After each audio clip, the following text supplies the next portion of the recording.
ప్రస్తుతం మనం గాంధీ భవన్ లో ఉన్నాం. గాంధీ భవన్ లో ఈ రోజు వీర్లపల్లి శంకర్ గారికి ఓబీసీ చైర్మన్ ఇవ్వడాన్ని చాలా మంది బీసీ నేతలు కూడా హర్షం వ్యక్తం చేస్తున్నారు.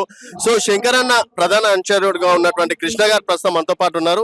చెప్పండి, ఈ రోజు ఎమ్మెల్యే శంకర్ గారికి ఈ రోజు ఓబీసీ చైర్మన్ రావడాన్ని ఏ విధంగా చూస్తున్నారు? మాకు చాలా గౌరవంగా ఉంది.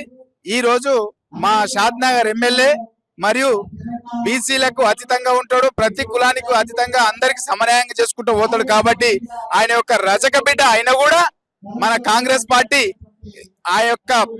అతని యొక్క ఎమ్మెల్యే గారి యొక్క పనితనాన్ని గమనించి ఇంతకు ముందు మన ప్రభుత్వ రంగ స్థలాల చైర్మన్ పదవి ఇచ్చారు. అదే విధంగా ఈ రోజు కూడా మన బీసీలకు అనుకూలంగా ఉంటాడు. ప్రతి ఒక్కరికి చాలా కష్టపడి పనిచేస్తాడు, కార్యక్రమాల్లో ఎంత చురుగ్గా పనిచేస్తాడు. కాబట్టి అది గమనించిన మన ముఖ్యమంత్రి రేవంత్ రెడ్డి గారు వారికి మేము ప్రత్యేక ధన్యవాదాలు తెలియజేస్తా ఉన్నాం. ఇన్ని కాన్సెన్స్ లోపల కూడా ఎంతో మంది ఎమ్మెల్యేలు ఉన్నా కూడా మా షాద్ నగర్ కి మా ఎమ్మెల్యే గారికి ఒక రజక బిడ్డ అయిన వీర్లపల్లి శంకర్ గారికి ఈ యొక్క చైర్మన్ పదవి దక్కడం మేము ఎంతో గౌరవంగా ఫీల్ అవుతా ఉన్నాం, సంతోషం వ్యక్తం చేస్తా ఉన్నాం. అయితే ఇన్ని సంవత్సరాల కోలే మేము వీడికి 3-4 మంది ఎమ్మెల్యేలను చూసుకుంటూ వస్తా ఉన్నాము. అందులోపల ఇలాంటి ఎమ్మెల్యే మాకు దొరకడం మేము పూర్వజన్మ సుకృతంగా భావిస్తా ఉంటాం. ఎందుకంటే ప్రతి ఒక్క కార్యకర్త ప్రతి సామాన్యుని దగ్గర కూడా పని అడగనోడే పాపాత్కుడు. ఏ పని అడిగినా ఆయన పని అడిగి మర్చిపోతాడు, కానీ ఈయన నీ పని అరే పలానా ఎంఆర్ఓ నీకు పని చెప్పిన చూడు ఎంతకొచ్చింది, పని పోయి కలిసినవా అని చెప్పి ఫోన్ చేసి మాట్లాడి మళ్ళీ కనుక్కొని దాని వివరణ ఇచ్చే ఎమ్మెల్యే ఇటువంటి ఎమ్మెల్యే మళ్ళీ మాకు దొరకబోడు కూడా అని నేను ఆశిస్తా ఉన్నా. కొంతమంది విమర్శలు చేసే వాళ్ళు ఎంత సాక్షాత్ మన ఊర్లో హనుమంతుడు భగవంతుడు ఉంటాడండి, భగవంతుని అందరూ స్వీకరించరు. అంటే అలాంటి తత్వం ఉన్న వాళ్ళు ఉంటారు. రోకల్కి నారలు తీస్తారు, సూదులకు నారలు తీసే వాళ్ళు ఉంటారు తప్ప నిజాన్ని గమనిస్తారా అండి? వాళ్ళ తత్వం అట్లాంటిది. వాళ్ళు పచ్చద్దాలు పెట్టుకున్న టైపు, వాళ్ళకి పచ్చైన కానీ రావాలి ప్రపంచం అంతా అంటారు. చేస్తున్న పనిని నిజాన్ని ఇక్కడ గుండె మీద చేసుకొని చూస్తే నిజం అర్థమవుతుంది.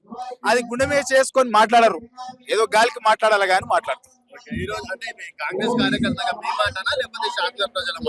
షాద్ నగర్ ప్రజలు కూడా ఇదే మాట మాట్లాడతారండి.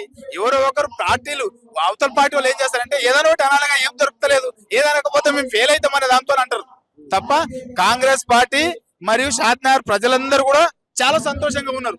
ఇంతకు ముందు ఎట్లా జరుగుతుంది అంటే ఓన్లీ పోలీస్ పవర్ ను వాడుకుందరు. పోలీస్ పవర్ తోని ప్రతి ఒక్కరిని మూలికి నోటి మీద కేసులు కావాలి అట్లా బెదిరించి పని చేపించుకున్నారు తప్ప మా ఎమ్మెల్యే గారు అట్లా కాదు.